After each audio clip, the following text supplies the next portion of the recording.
Знания, необходимые для успешной адаптации. Присоединяйтесь к нам, чтобы встретиться с нашими особыми гостями и нашей командой. Это отличная возможность для общения, сетевых связей и создания долгосрочных дружеских отношений с соотечественниками. Все желающие приглашаются. Вход всегда бесплатный и предоставляются закуски. Для регистрации звоните по номеру 971 244 22 28 или посетите сайт www.slavicvote.org для получения дополнительной информации. Все остальные детали предоставляются после регистрации.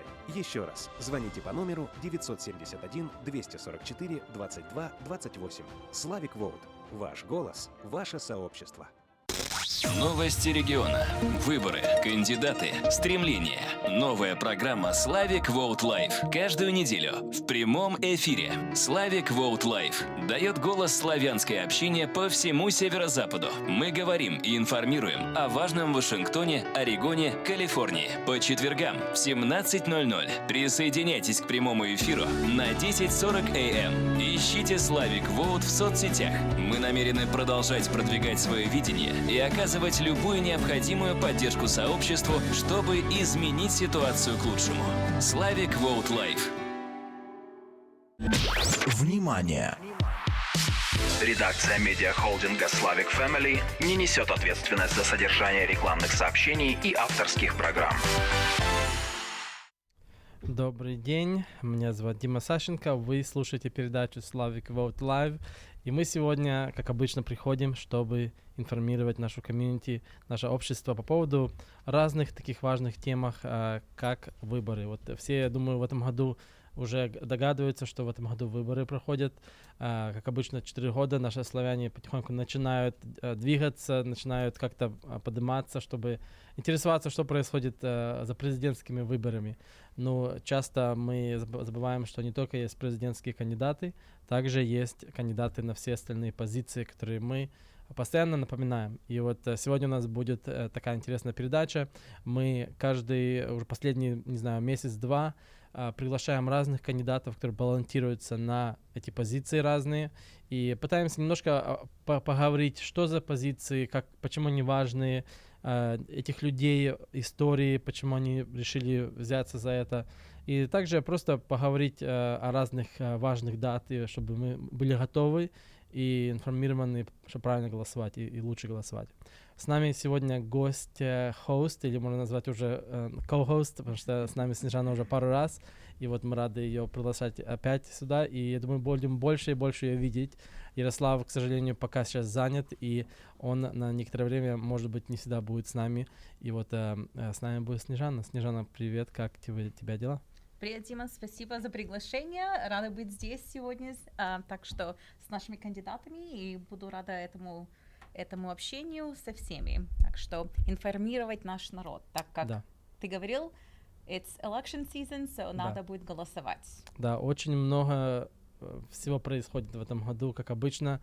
В этом году чувствуется что-то по-другому. Вот как 2020 год, когда были выборы, как-то все были такие более такие бодрые, все такие радостные, все хотели голосовать, все были такие как энергичные. А в этом году что-то другое, что-то изменилось. И почему ты думаешь так?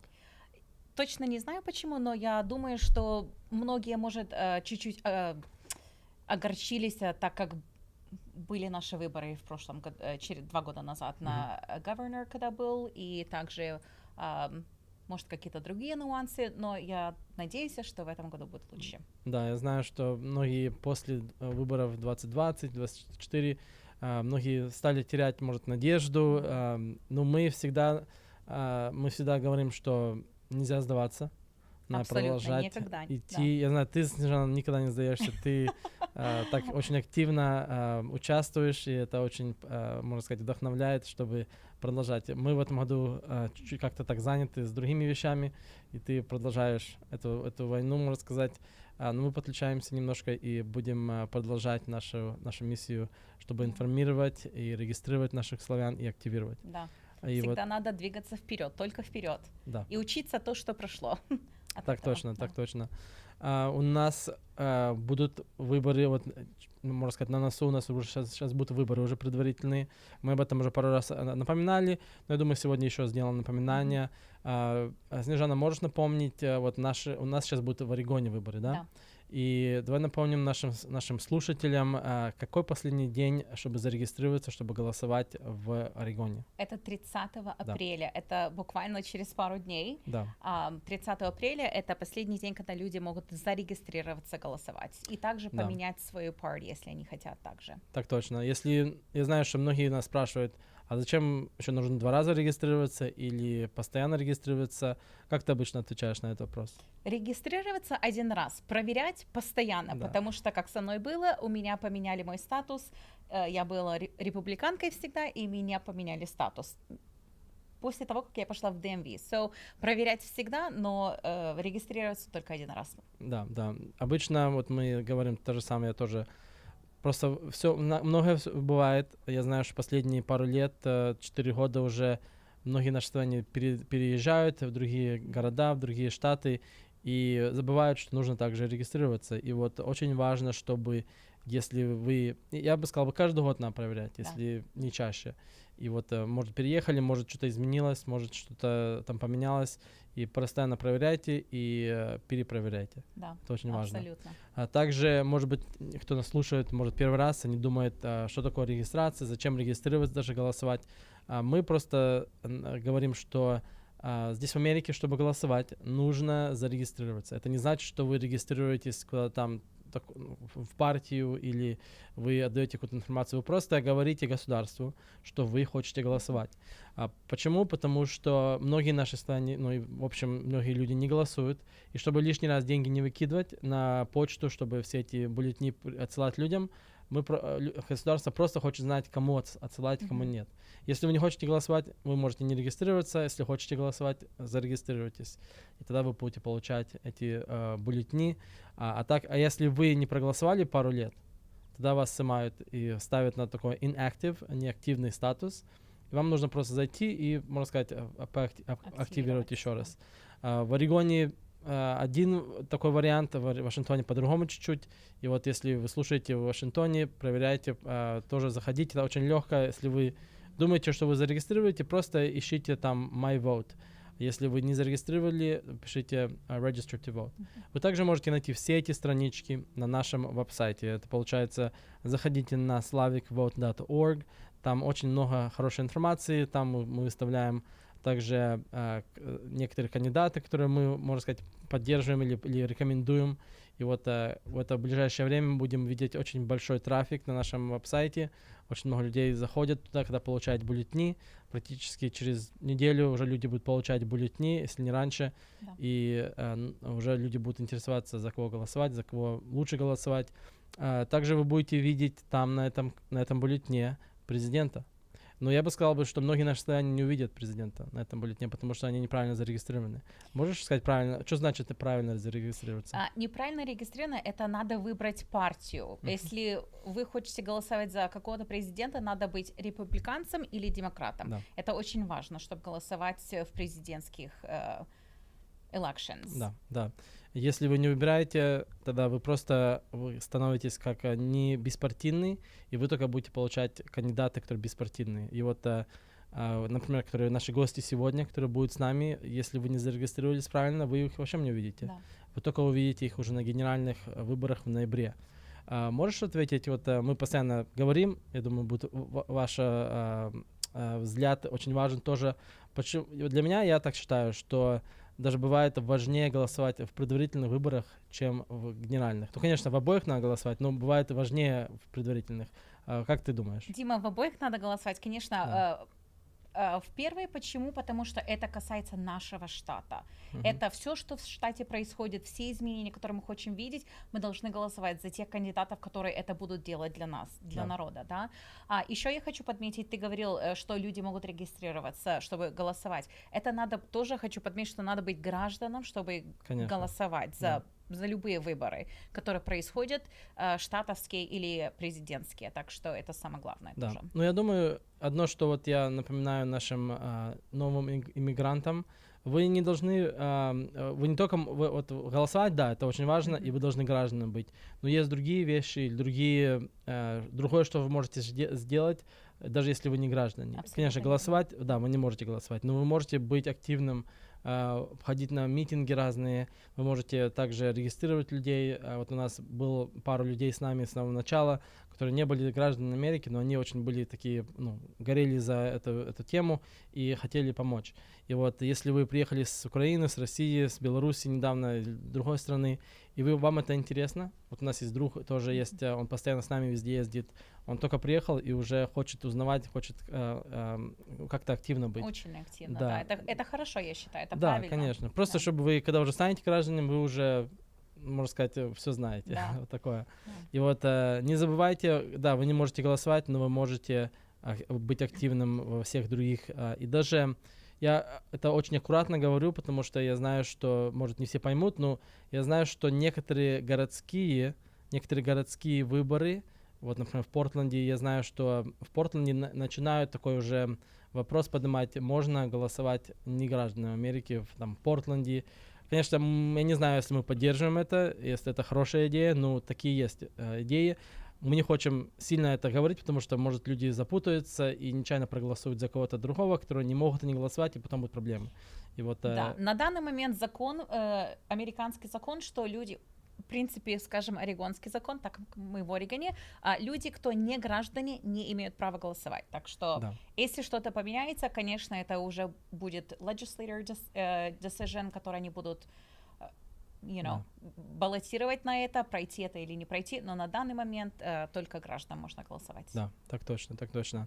Хорошо, я думаю, мы большинство все подчеркнули. Я хочу напомнить, как обычно, что если вы слушаете нас и вы первый раз слушаете, опять вы слушаете передачу Slavic Vote Live, мы приходим на эти волны каждый четверг, информируем о разных вещах по поводу выборов, голосования и так далее. Бывает, мы переигрываем какие-то такие очень хорошие популярные передачи. И вот если вы нас первый раз слушаете, спасибо, что вы пришли, спасибо, что вы послушали нас, и продолжайте. Вы можете найти больше о нас на наших социальных сетях. Это получается Facebook, Instagram. Вы также можете найти нас даже на YouTube. У нас очень много видео выставляем. Вот эти передачи мы выставляем в YouTube, чтобы вы могли видео посмотреть в лицо нам, можно сказать, и также нашим гостям. И вот находите нас, ищите Slavic Vote, slavicvote.org, и там вы можете найти все, что вам интересно. Конечно, я думаю, одна из важных вопросов, мы всегда напоминаем, многие люди, когда регистрируются, или когда они даже не хотят регистрироваться, они говорят: а зачем регистрироваться? Я не знаю, за кого голосовать, да? Как ты, например, изучаешь кандидатов, как ты, может быть, делаешь так, чтобы узнать, как голосовать правильно? Вот просто многие люди спрашивают и не голосуют по этой причине. Они не голосуют, потому что они не знают, за кого голосовать. И вот я знаю, я сам с самого начала начинал, как-то изучал, смотрел, и вот есть некоторые такие трюки. И, конечно, мы выпускаем тоже материал, который уже легче делает. Но сначала расскажи, может, пару таких может, идей, которые ты пользуешь, чтобы узнать, какой хороший кандидат, какой плохой. Конечно, ты многих из них уже знаешь, потому что очень активно. А те, кто вообще не знают, как им делать? Я лично захожу на их social media, я смотрю, читаю про них. Также, где есть возможность, если у меня есть время, я пойду там, где они будут говорить, где они говорят.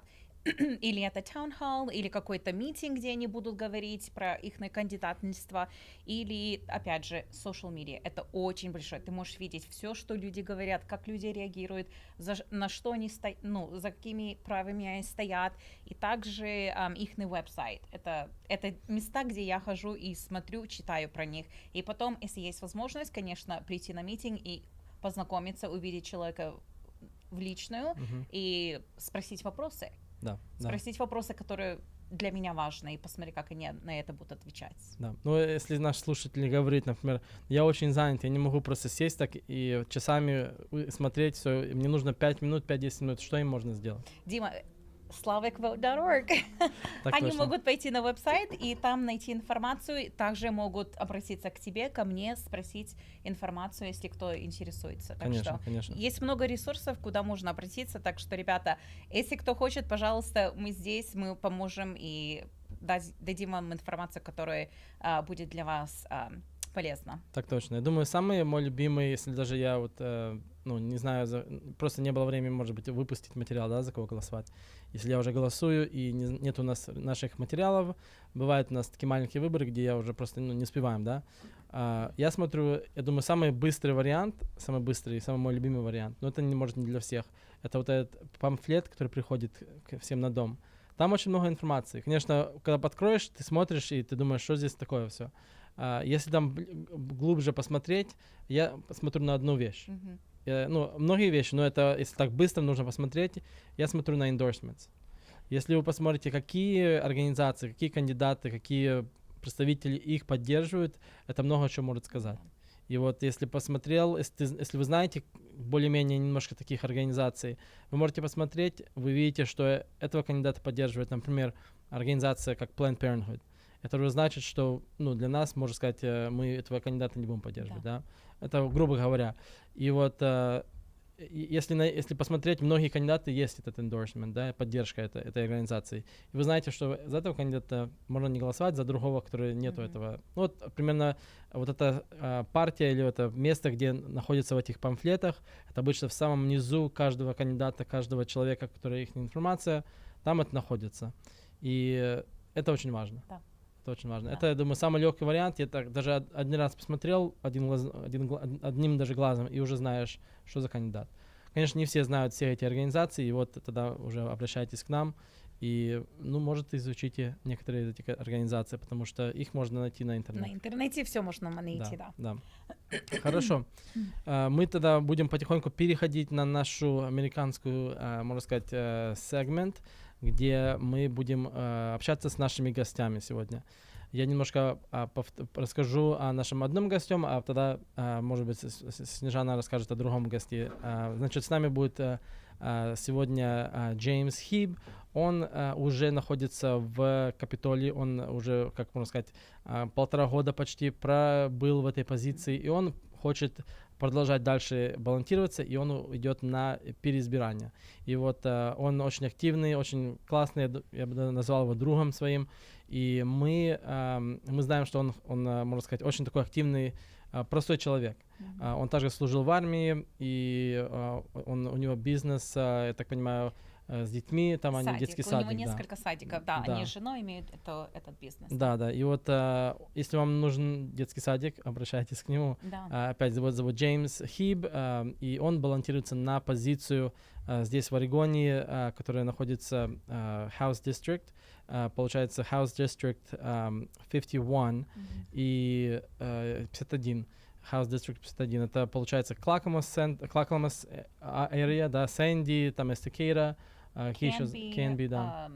Estacada, Malala, Redland, yeah. Да. So they're в Clackamas County, но эти area, да. Sandy, Oregon, Canby, Beaver Creek и Estacada. Да, я думаю, большинство наших славяне больше живут в Клакмасе, и вот если вы там живете, вы будете видеть его на вашем кандидате.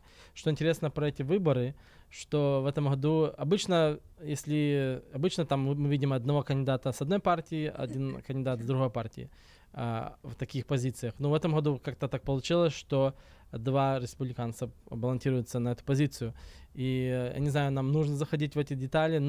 Получается, Кристин Дрейзен, которая балансировалась раньше на губернатора, решила балансироваться на эту позицию. И вот вы будете видеть 2 кандидата. Вы будете видеть Кристин Дрейзен, которую многие, может, знают, как она балансировалась на губернатора, и также его. Я бы сказал, так как Джеймс мой друг, я, конечно, его больше, я буду голосовать за него, если возможность такая была бы мне. Я думаю, мы зайдем, может быть, в разницы этих кандидатов, если у нас будет время. Просто я хотел так просто коротенько рассказать про Джеймс Хиб. Если вы не понимаете английский, вы нас оставите, тогда вы будете хоть немножко знать об этом кандидате. Можешь рассказать немножко о нашем втором кандидате, Астон Дэниел? Yep. С нами сегодня Астон Дэниел, и он баллотируется на State Representative House District 46. Тоже он никогда не баллотировался раньше, это его первый раз, да. Я думаю, есть еще другие кандидаты из другой партии, которые тоже баллотируются на эту позицию, но у него есть много хороших качеств, так что Если есть возможность, зайдите, послушайте сегодняшнюю передачу, зайдите на его веб-сайт и просмотрите информацию. Да, и он Да. также поет. И он очень хорошо Да, поет. мы его да. слышали. Мы его слышали, да. Да, это, не знаю, Очень будет время. талантливый. Если да. будет время, может быть, он нам тоже что-то споет, если он не будет стесняться. Но думаю, он не будет. Ну, у нас время, может, не будет, но если будет, тогда, может, на следующий раз. Хорошо, спасибо, что вы подключились с нами сегодня. Мы переходим на нашу американскую, английскую партию этой передачи. Если вы не понимаете на английском, я прошу прощения, что мы будем сейчас по-английски говорить. Надеюсь, вы попробуйте остаться и немножко что-то понять. Если вы понимаете, я рада, что вы с нами остаетесь. Опять вы слушаете передачу Slavic Vote Live. С нами сегодня Снежана. Снежана, спасибо, что ты с нами. Очень классно с тобой. И будем продолжать эти передачи. У нас с нами в гостях будет сегодня два гостя. Мы сказали Джеймс Хиб и Астон Дэниелс. И если вы хотите больше узнать о нас, не забывайте заходить на страничку slavicvote.org, и там больше информации о нас. Хорошо, мы переходим. Спасибо большое, что вы подсоединились. Надеюсь, вы останетесь с нами сегодня.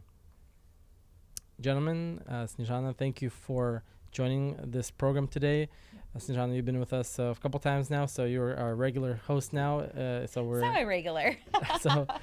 We're hoping you'll be coming back more and more. And so I know you make yourself available with these important things. So thank you for that, gentlemen. Thank you for being here. I know both of you, and I would love to hear more and learn more about you guys. And James, thank you for being here. Thank you for the work that you do, and thank you for your service as well. And I know maybe you can share a little bit about what just happened at the legislation a couple months ago at the last session, but we'll get into some of that. Basically, the way we would love to hear your guys' stories, hear about your backgrounds, why you guys are running, and whatever else you think would be important, and educate the community on the positions themselves and what they include. And maybe we'll have some listeners that will want to run in the future as well, so they can get a little bit of background. So I'll go ahead and hand it off to James. And James, please share your story a little bit. And thank you very much. Bring it a little closer if you can, or come a little closer. All if you right. can. Yeah, it's stuff's all pretty fancy for my what I'm used to. But thank you for having me here today, Dimitri. I appreciate the opportunity to communicate. So I'll go ahead and go with a little bit of my background first. I grew up. Growing up, my dad was Army, and so we moved around. Well, I was born in Clackamas County, and being an Army brat, though, we moved all over, and wasn't until about fourth grade settled back down in Clackamas County, and till I joined the Marine Corps at 17. I saw the Twin Towers fall on TV at 15 years old, and when I turned 17, I enlisted in the Marine Corps. And at 18, I was in Iraq. So I, coming home from that, I didn't want to continue in the military. I wanted to come home, raise a family, and married a farming girl from the country. And we spent our first few years living on the farm and working the land while I went to college.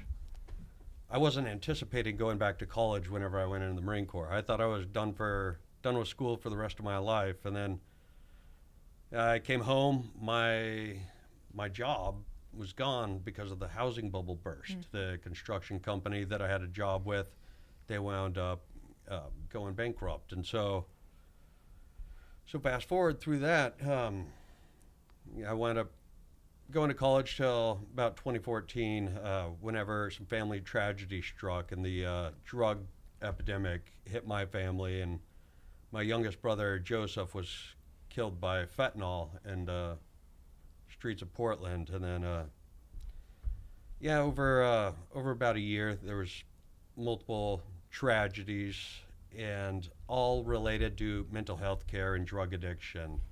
And fast forward a couple of years, Senator Thatcher was working on helping a mental health care and drug addiction facility in Wilsonville be able to be built and start serving veterans and civilians in our society. And our previous administration decided that we we didn't need any mental health care or drug addiction. And this is Talking about 20 Oregon or United States administration? Oregon. That would be it was under Governor Brown, and just a few years back. And through the subsequent few years, there was 2 more mental health care and drug addiction facilities that were squished by the governor and Oregon Health Administration. But so And needed. Obviously needed. We fast forward to the last couple of years, and anybody could walk around the streets and see how bad the addiction crisis really is. But this has been 10 years for me that I've been trying to beat the drum against fentanyl. And during that time, cut me off if I'm going on too much, but during that time, I worked with the police to get the guy that was mixing the fentanyl with the heroin and flooding our streets with it.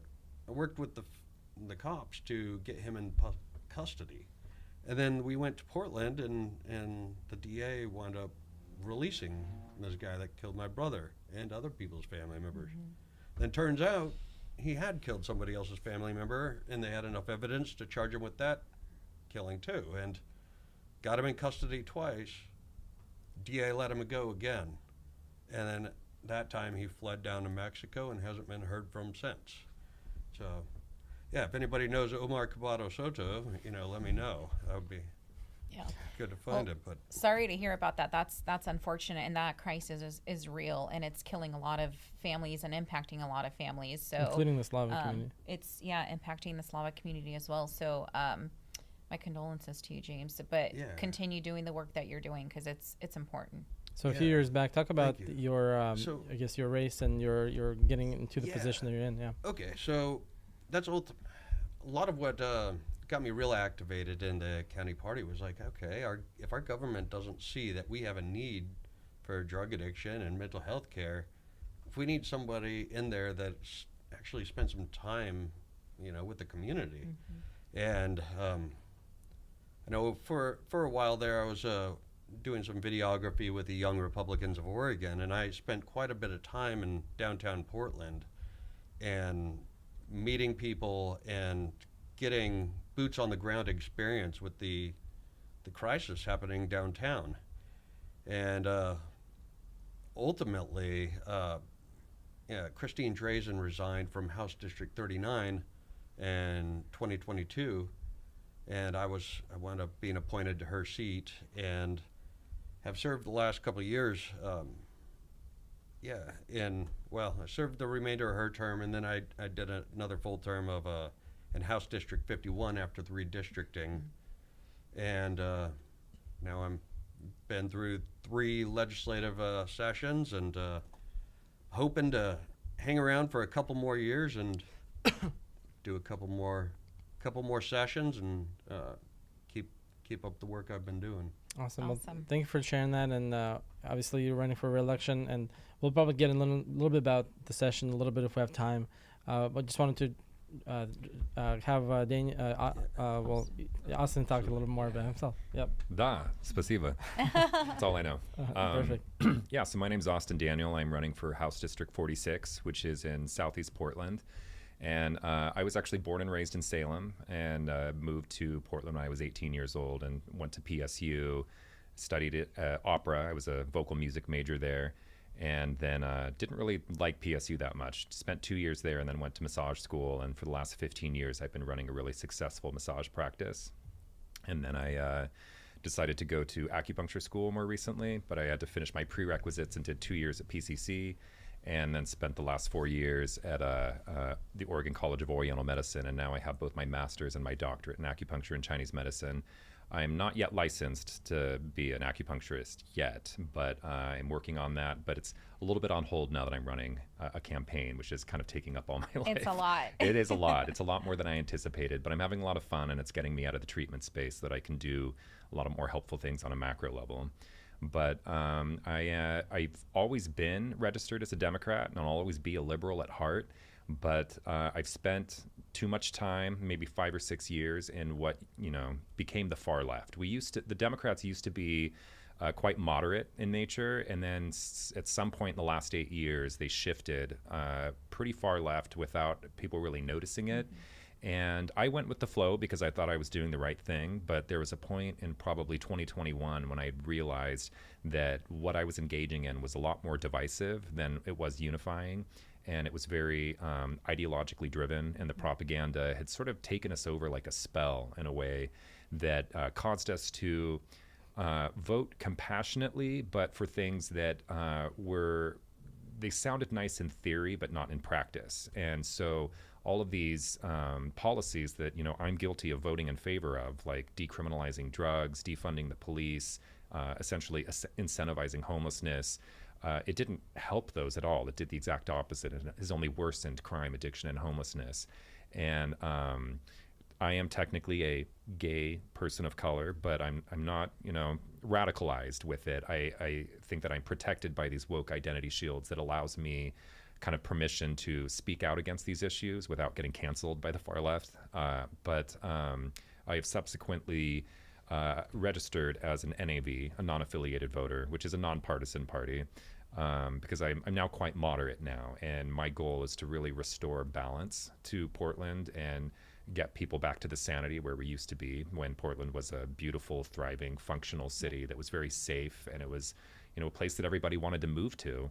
And just over the last several years, we've seen a rapid decline and, a huge spike in death with the fentanyl crisis, and, things are pretty out of control. And one of the big problems that I'm seeing with the Democrats who are currently in office and a lot of the Democratic candidates who are running, they're not willing to admit what I'm saying. They genuinely think that what's going on is simply a reflection of the times, and that these policies that literally debunked themselves simply need more time.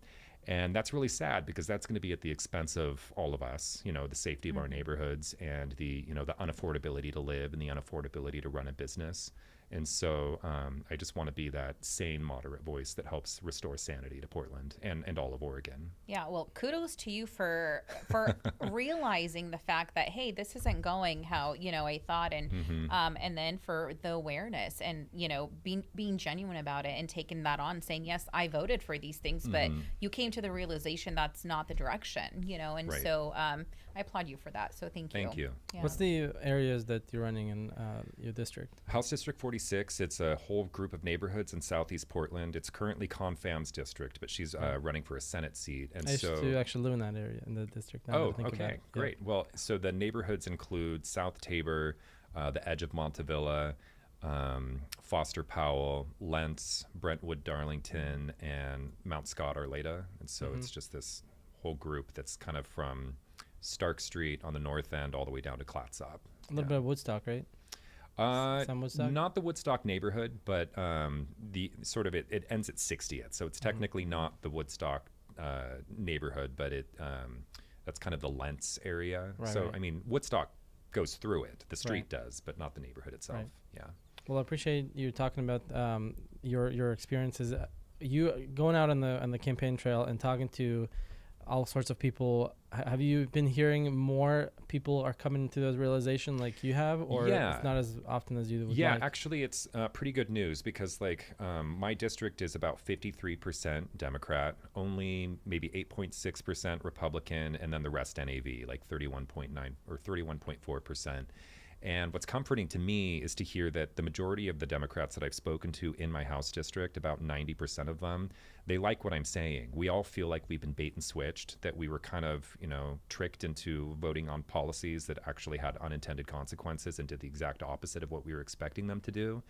And they're not comforted hearing that those in office and those running aren't willing to admit that and that they want to continue these policies, but they are comforted that I am a moderate voice that's willing to represent them.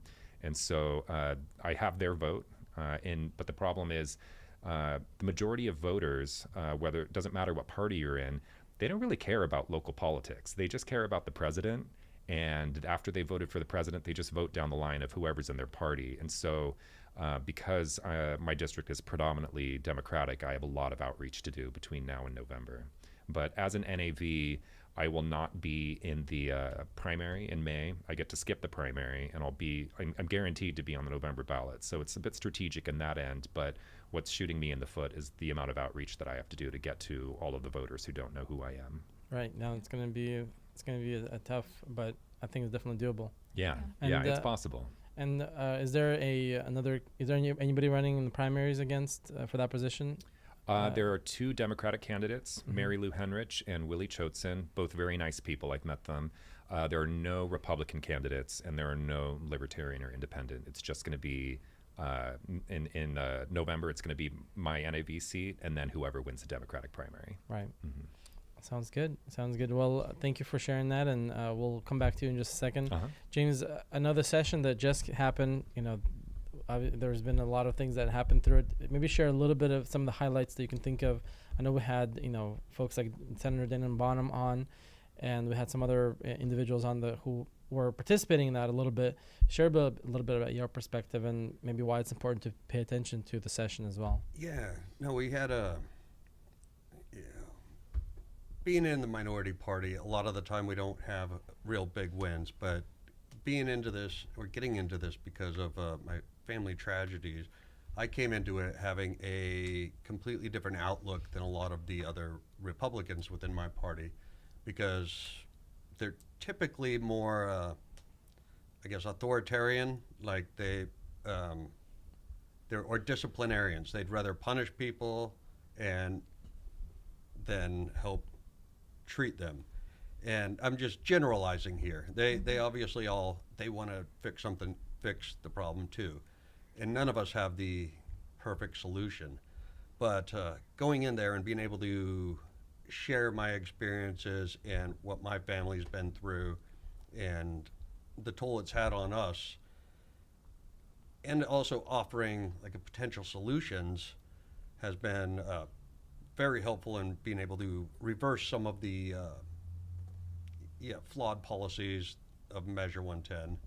Measure 110 was an initiative petition, but I don't agree, or I don't quite believe that the voters, nobody thought that it was going to roll out like it has. I don't believe. And the intent of decriminalizing drugs, I think, was so that people could not have to face prison, but be able to get treatment and get better and have a successful life. And we saw the opposite of that. But what I am proud of is we were able to pass a couple laws that allowed people to have naloxone, which is the overdose reversing drugs. I know that Senator Bonham was part of one of them, and I had been on another part that I was a co-sponsor with one of the Democrats in there, but she, the Democrat, she worked on hearts, cardiologist, and so she had a lot of firsthand experience dealing with people that just couldn't be brought back. Like, you maybe bring back their body, but their mind had been without oxygen too long, and they pass away. And between her and myself, we were able to advocate for the importance of having naloxone, whether it be in schools, where one incident I can think of is there was three kids inside of a bathroom at a high school. One kid started doing drugs, and the smoke overdosed the kid standing next to him too, and 3 kids died. Wow. And because by the time the ambulance got there, they were brain dead. And if staff on that campus would have had that naloxone, they would have brought those teenagers back. And so we're saving lives. It's very important what we've done. And that, for me, it has a personal meaning, but for the rest of society too, we all see this major issue in our streets, and I'm the guy that has unfortunately, I have the personal experience of loss and unsuccessfully being able to pursue treatment for my brother. And I want to fix this so that people can, get their family into programs and help save lives. And maybe you can clarify, was it the Measure 110, was it reversed, or was it like amended to be something else? Well, Measure 110, so So Measure 110 completely decriminalized drugs, making it less than a speeding ticket in a lot of cases. So what we have done is created a whole new classification of crime called the unclassified misdemeanor. So the judge, which is the reason we have judges, is to give them a little bit of discretion. The judge will get to say, oh no, this is either on one hand, this is a kid that has a bright future, they made a mistake, let them have a second chance, or maybe a third chance if that, be the case. But on the other hand, if you have that career criminal that's breaking into cars and buildings and being a nuisance to society, the judge can use his discretion to punish that person. And we can be compassionate to the people that need to be compassionate with, and we can punish the people that should be punished. And so this is new for everybody. I know that a lot of the legislators down there they are now studying the Portuguese model of decriminalization, but I've been studying that since 2014 when my brothers passed away. And I've been watching their system slowly go downhill, and it's been unsuccessful. And now I'm being able to communicate some of the stuff that I've learned over the last decade to the rest of the legislators, which none of them have the experiences that I have. And so, yeah, that was one major accomplishment, a couple of major accomplishments that I've done, and that I have room to continue working, and I look forward to, coming up with more solutions. That's awesome. Thank you for that. That's great. Well, thank you for that. And I did want to take a quick moment to thank some of our sponsors because we wouldn't be able to be here without them. So if you are listening to us, it's thanks to the sponsors that we have. Some of the sponsors that we have that I always like to point out are Solution 8020. The tax season just recently ended, but if you haven't done your taxes, I know some people who didn't. They can use this service at Solution 8020. Definitely reach out to them. Look them up online on social media. We also have the America's Best Realty LLC. Some friends of ours. Cibroni is another great organization that does Russian dumplings, Ukrainian dumplings. Dream House Construction, Exceptional Homes, Gold Cup Coffee House. Have you been to that place yet? I have not, no. I'm surprised. Well, you need to go check it out. It's actually owned by a Slavic person. Nice. And they do a lot of good coffee. It's in Vancouver. So That's do visit. quite the drive for me, Dima. I don't know. You can do it. I mean, maybe when I'm on that side of town. When maybe one of these days come stop by there on your way here because it's already closer. But definitely a great place. In fact, I might be there. I was planning to be there today, but didn't work out. But anyway, Red Hills Construction, Nina Martina real estate broker, and Lana's Floral, Pilmeni are another. And we'll also have one of our newer sponsors is Igor Martinov and his advertising agency. We thank them all for their support and for allowing us to be here. If you recognize any of these names, please support their business. They're locally here, run by the Slavic community, and they do a lot of good work, so thank them. And of course, if you're hearing us and you want to support our mission, you can always visit our website, slavicvote.org. You can either become our sponsor, or you could become a monthly donor, or just one time. We always appreciate the help, and it'll go towards the mission and the work that we do with Slavic Vote. So thank you very much. And back to our program. If you have any questions before I jump on to any of my questions, you're welcome to jump in, because I feel like I've been saying most of the questions. So please, I'll let you ask some questions as well. James, I do have a question for you, because I know when you signed up to run, you didn't have an opponent in the primary. So now we have an opponent that came up, and so what do you think the difference is between you and that particular opponent, compared to your strong suit versus her strong suits? How do you see that, and can you tell us a little bit about that? Well, I have respect for my opponent, so I don't necessarily want to badmouth her at all, but with the drug crisis that we have going on, and I could dive more into history, but the opioid epidemic has cost my family more than any other family that I know. without going too far, I lost my grandpa, was killed by a heroin addict. My cousin overdosed on methadone. I lost two brothers to fentanyl. And my dad committed suicide after my brothers died. And then I had another friend intentionally overdose on opioid painkillers. And so it's taken a lot from my family. It's caused a lot of pain. And thank God he has never gone through some of this stuff.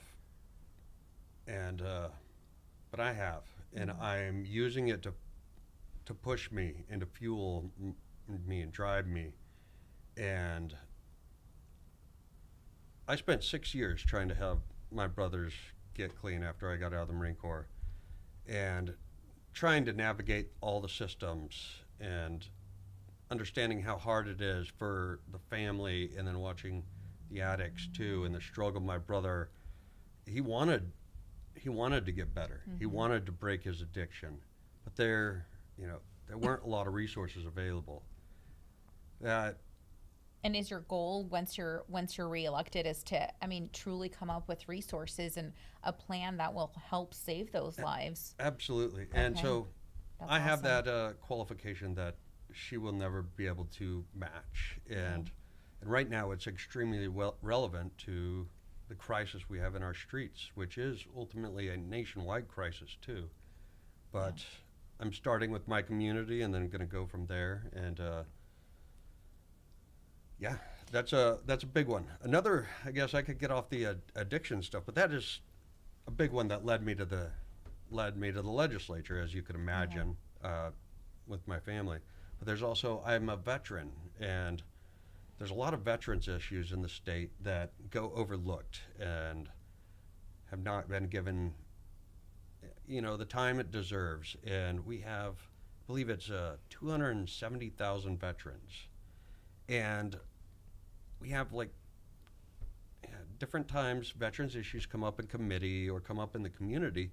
Hardly any veterans show up, and there's no veteran representation. And I'd like to use the next couple of years to get veterans better plugged in and activated to engage their government, because I believe that every veteran is gonna, I know that every veteran has sworn an oath to uphold the Constitution and protect freedom and liberty. And I want to get them educated and armed so that they, not armed physically, but how to interact in the political world, and been able to do that in the legislature and then in the community when I'm not down in Salem.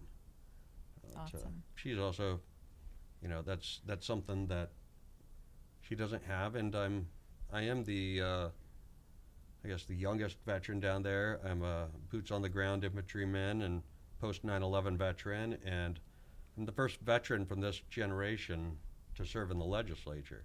Well, and I've seen it firsthand. You are very active with the vets, and that is really appreciated, and I know they appreciate that as well. You do events with veterans, and you're out there, you're talking to them, you're in the community, you're making them feel part of the community, which I think a lot of them have not had before. So that is a really great thing that you're doing, so keep up on that work. Yeah. It's great. Thank I you. just want to jump off and jump onto Austin. Yeah, maybe he can share a little bit about maybe some of your vision for, if you end up winning, what are some things you want to work on and so on. Yeah, well, the Oregon voters, when they've been surveyed, their biggest issues are the gamut of crime, homelessness, and addiction. And so I want to tackle that with some real comprehensive, tenable solutions. There are some solutions that have been working in Clackamas County and in Gresham, which is part of Multnomah County, in terms of rehabilitating the homeless community. And there's a lot of nuances that are being overlooked among the officials within Portland who are, hired to solve these issues. And so I know those nuances. I know that you cannot treat all homeless people the same. You can't just rally them all up together and put them in the same facility, because you're going to end up putting, say, a newly clean drug addict in the same area where there's drugs and other addicts, and so the chances of relapse are very high. You're going to be putting criminals and rapists in the same area as women who would be vulnerable to more sexual assault. You're going to be putting the 30% of homeless folks who are ready for solutions. They're ready for help, and they can actually take that help that will help them propel them into their next stage of independence. But you're going to be mixing them in with the other 70% who are, drug addicts and people with severe mental health crises. Most people with a mental health crisis who are homeless, they don't actually trust the Good Samaritan who works for the government, comes up to them and says, we want to help you. We want to put you in a house. They don't trust them. They're very paranoid, and they actually have a tendency to prefer living out on the streets. They don't want to be shut in.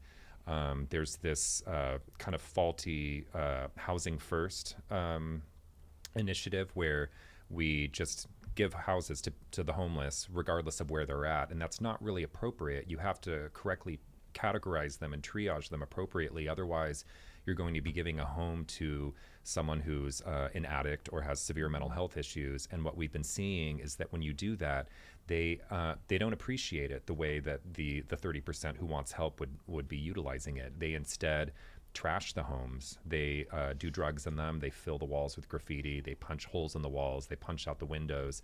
And then once the house isn't livable, they go back to living out on the street. And that's not something that the current liberal mindset would have ever anticipated. We just kind of presume that all homeless people would be grateful to have a home, but it's just not true. And so you really have to understand these nuances that the people in Multnomah County aren't taking into account. And so when you look at what has been happening in Clackamas County, Ben West has hired a team of, I think, 8+ people who have been very successful at rehabilitating their homeless community. And they've successfully rehabilitated more than 65% in a very short period of time. And they're on track to getting as much of the remaining 35% as they can in the next year. And you're never going to get it down to zero, because there's always going to be that really small group of homeless people who they've just been habituated for so many decades to living out on the streets. They don't really want to live like us. They don't want to have a job and pay taxes, and that's almost harder than just doing what they're doing.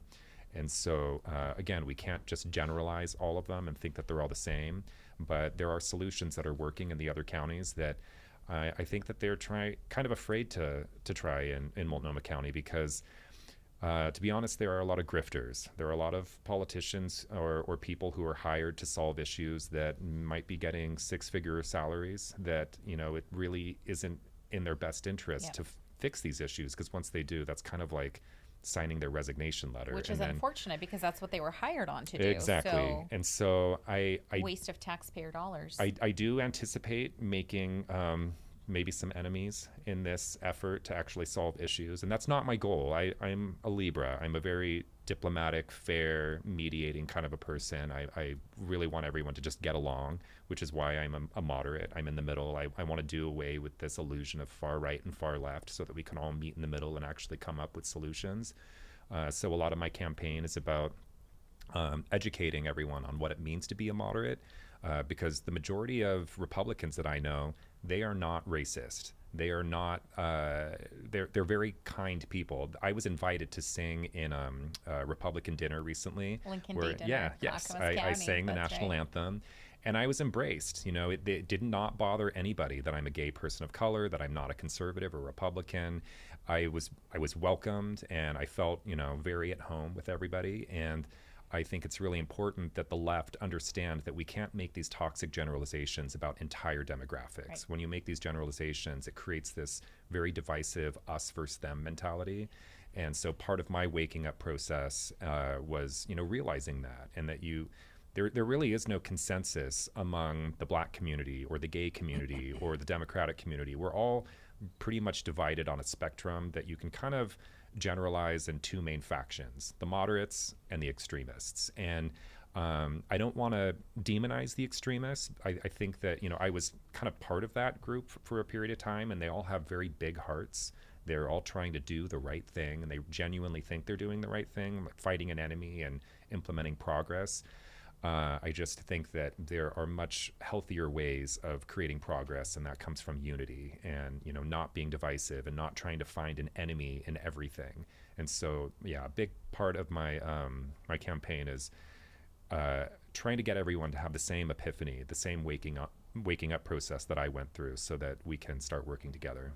And have you been able to get more of those individuals on your side? Maybe friends, family, those that you've I mean, what kind of prompted me to running was I got a lot of attention from local constituents and local politicians and candidates who had seen my material on Instagram, because over the last 3 or 4 years I've been pretty vocal on having this moderate point of view. And in the beginning, I was getting a lot of pushback from people on the far left.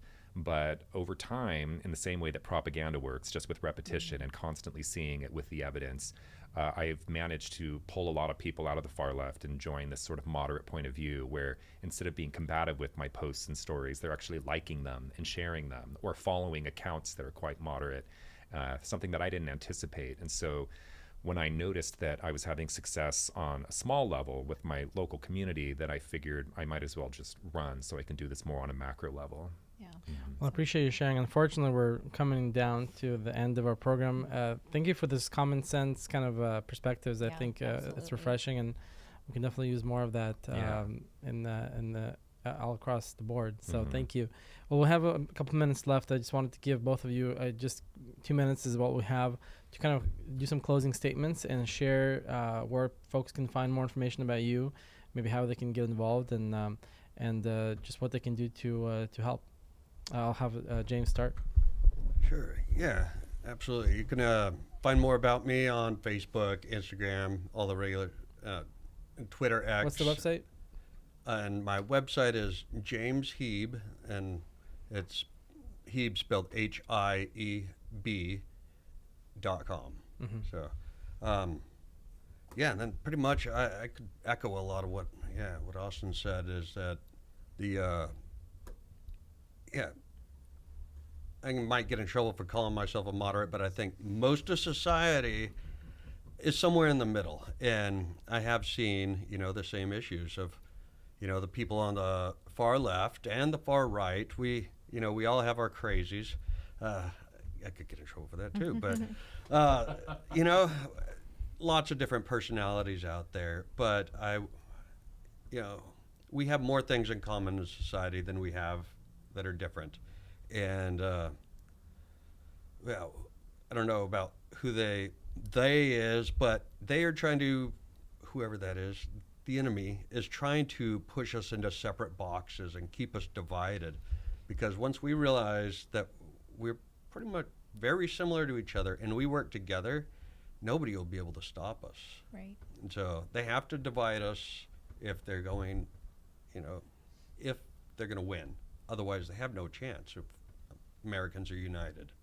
Awesome. Thank you, That's right. James. You said James Heeb, jamesheeb.org or .com? .com. Definitely look into that if you're interested. I think you'll have a tough, but I think it'll be one for the books campaign the last month that you have before the primary is over. Yep. So, Yeah, Austin, please.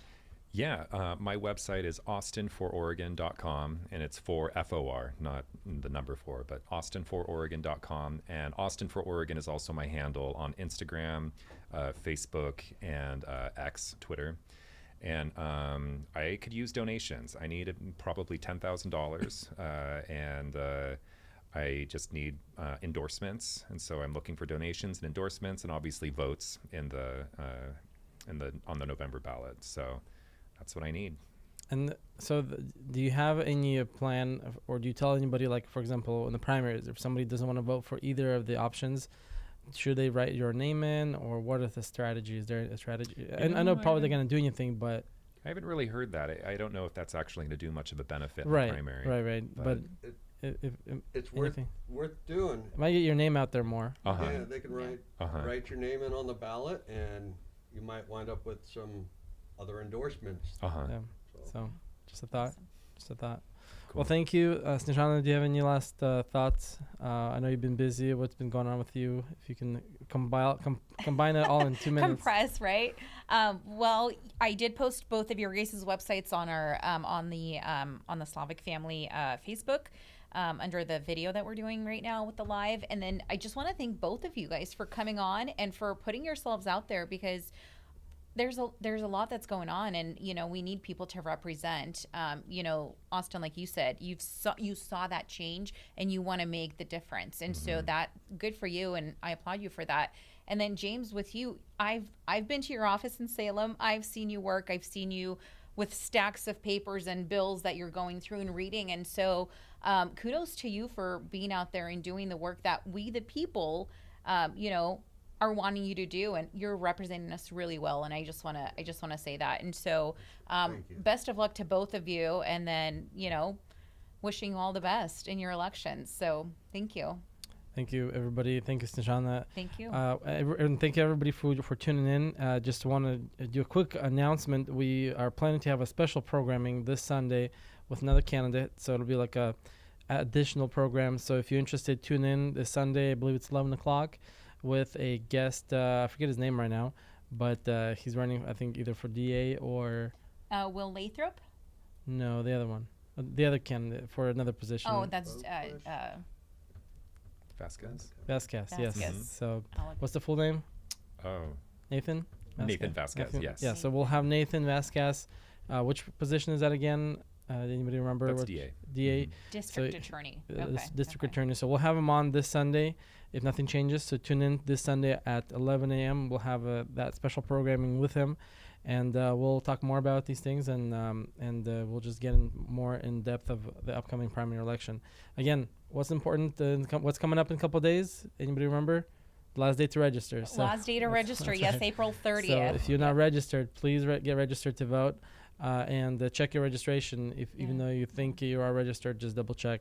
I know I will be double checking again, and all of us probably haven't checked those as well. And ballots are coming out really soon. On the 1st, ballots drop on the 1st. You have by May 21st to get your ballot in and vote.